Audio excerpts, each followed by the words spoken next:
What's up, guys? You're watching True Crime Unchained. I'm Tim, and today I'll be taking you on an adventure into the past in deep South Florida, my home state where I've lived my entire life. Today we're heading into the Everglades to talk about Edgar J. Bloody Ed Watson, a man with a long reputation for violence who was finally gunned down by his own neighbors outside the Smallwood store on Chuckaluski Island in 1910.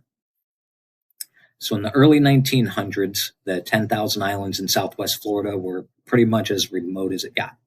It was water, mangroves, and a handful of small communities that mostly had to take care of their own problems because the law was so far away. The police were so far away. Into that world came Edgar J. Watson. He built himself a successful farm out on the Chatham Bend and Lossman's River, growing sugarcane and shipping produce by boat.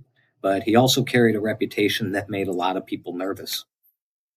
So by October of 1910, after years of rumors, accusations, and a feeling that the system wasn't going to do anything about him, the locals decided to take matters into their own hands.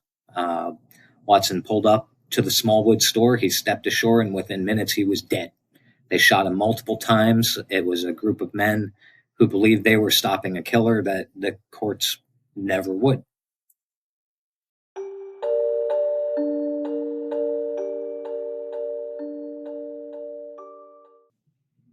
Edgar J. Watson was born on November 11th, 1855 in Saluda County, South Carolina, and eventually moved to Florida with his family settling in Columbia County. Most of what we know about his early life and early crimes come from later historical write-ups and local tradition, not from neat trial transcripts. So you're going to hear a lot of accounts say and sources report with this dude. Those accounts agree on one thing, though. Wherever he went, there was violence.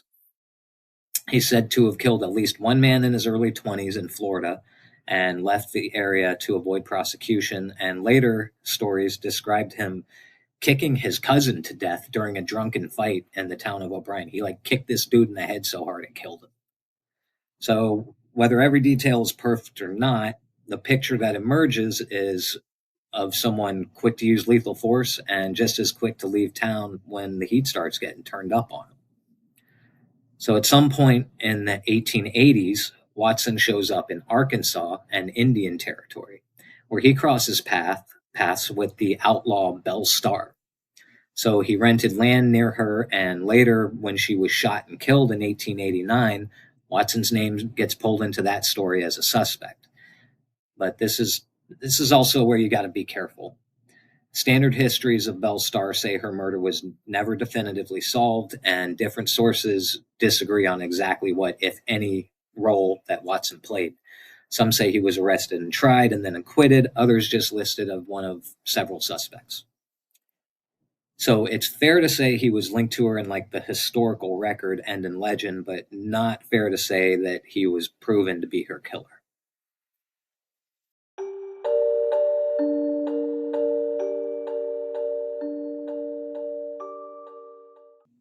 So by the early 1890s, Watson is back in Florida, and this pattern just keeps repeating. He turns up in Arcadia and is charged with killing a man named Quinn Bass. He claims self-defense and is acquitted at trial. Of course, this dude they can't get anything to stick on this fucking guy. So then back in Columbia County, he gets into a dispute with a man named Sam Toland and shoots him as well. Again, sources say he's acquitted, but this time the sheriff, J.A. Bethea, basically tells him, you got to go, get out, stay out, don't come back. So you got a dude who's tied to multiple killings, who keeps walking away from courtrooms either with an acquittal or a quiet push out of town. So instead of stopping this crazy shit, he goes somewhere that's even harder for the law to reach, the 10,000 islands at the edge of the Everglades.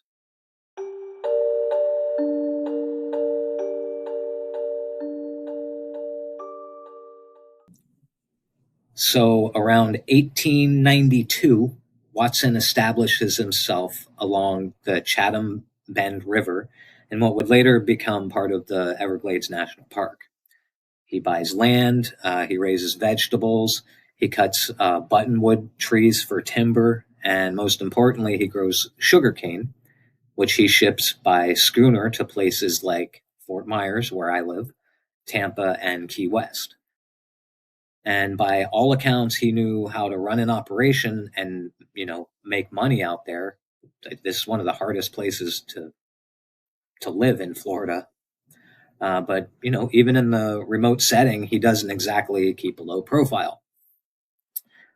There is a documented case in Key West where he gets into an argument with a guy named Adolphus Santini, and he slashes Santini's throat. Now, Santini lives, Watson pays him off, and once again, he avoids a long prison sentence. This is crazy. So, to keep his Everglades farm going, Watson brings in labor from outside, men from Tampa, Tarpon Springs, where I used to live, Key West, and it's mostly men who don't often have family in the local area, if any, and they're just trying to make ends meet. So over time, a lot of these neighbors down in Chokoloskee, they start noticing that some of these workers go out to Watson's place and then they're never seen in town again. That's kind of the line where documented fact and community belief starts to blur, but residents begin telling each other that Watson doesn't pay his workers, that when they ask for their wages, he takes them off into the Everglades and kills them. He either buries them in a shallow grave or he just dumps the bodies in the water. Now, those stories are very consistent across later sources, but they didn't result in a string of formal murder convictions. So we talk about them as like long-standing accusations in local tradition rather than actually being proven in court. So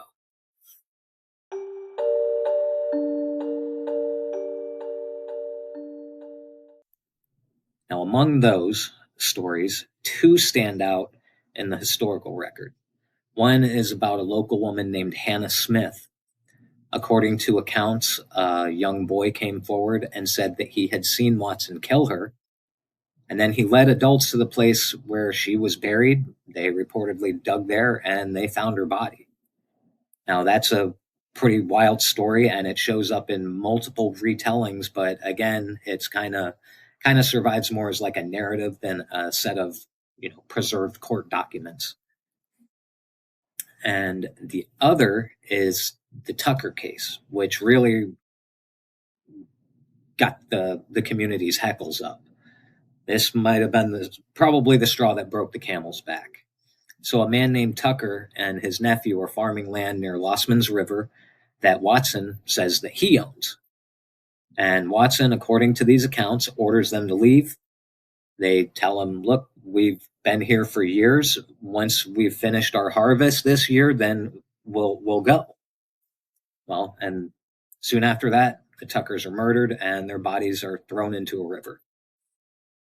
Now, the locals are convinced that Watson's behind it. So they travel to Fort Myers to ask Sheriff Frank Tippins to investigate, and he reportedly tells them that area is outside of my jurisdiction. So basically, from their perspective, they've got the guy who they believe is killing people, and the one person that could bring a formal case is like, nope, that's not my territory, not my problem.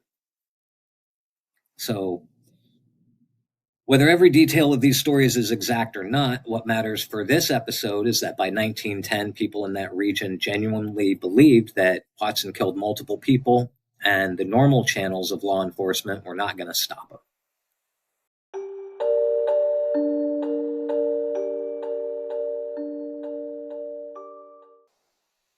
So in October of 1910, a powerful hurricane hit southwest Florida, causing heavy damage, and I believe it killed over 100 people across the state.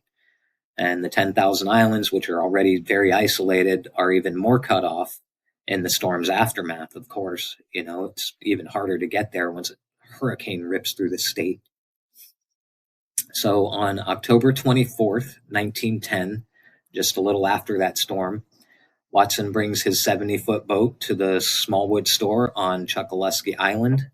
And now this store is more than just like a shop. It's the post office, it's the trading post, it's like the main nerve center for everyone scattered across the islands.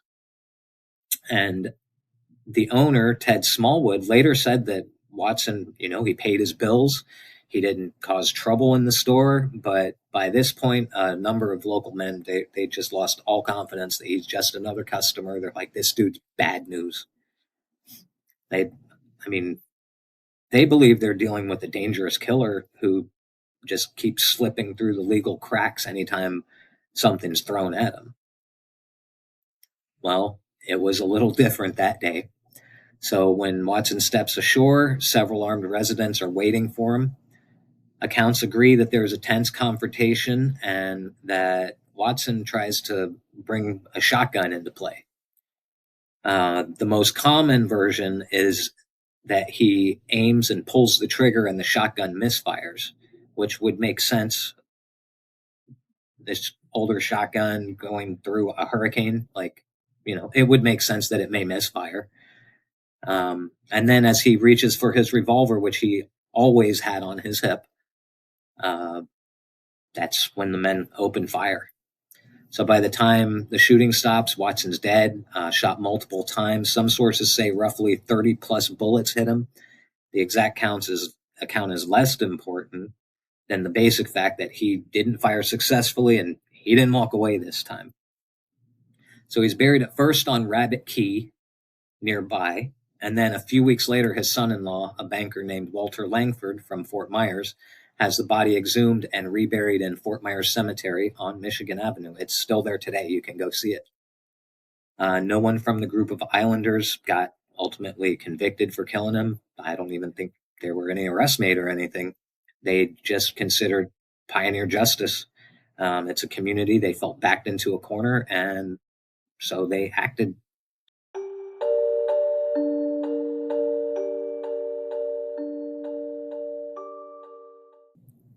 So, how do you describe Bloody Ed in a way that's honest and still true crime worthy? We can say this much with confidence. He was born in South Carolina in 1855. He moved to Florida. He was involved in multiple killings, whether he either claimed self-defense or was acquitted or avoided conviction. He spent time in outlaw country out west and had documented ties to Belle Starr, though her murder is still officially unsolved, and historians don't agree on whether he was her killer. Another thing that we can agree on, he built a real agricultural operation in one of the craziest environments to live in Florida. He also had a clear pattern of violent behavior and escaping serious legal consequences.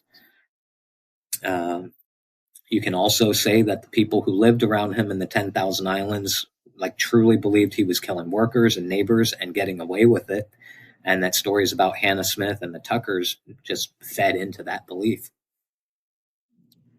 So those specific stories are best presented as what the community said and believed rather than as proven court facts, because the paperwork, it just doesn't exist the way that it would, in a modern case like today.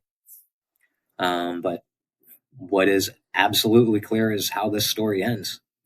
On October 24th, 1910, after a hurricane and after years of rumors and fear, a group of armed men on Chokoloskee Island shot Edgar Watson dead near the Smallwood store, and they were never brought to trial for it.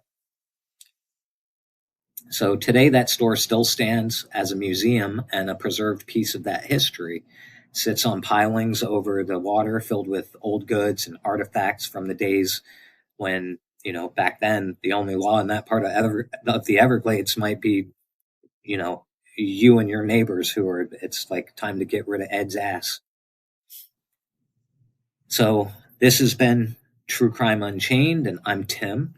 Let me know of any true crime cases that you'd like to hear about from the good old Sunshine State. Like, subscribe, and share with all your true crime junkie friends and family. And thanks again for watching, guys. I also know that you're going to be asking questions about my shirt, so I will show it to you.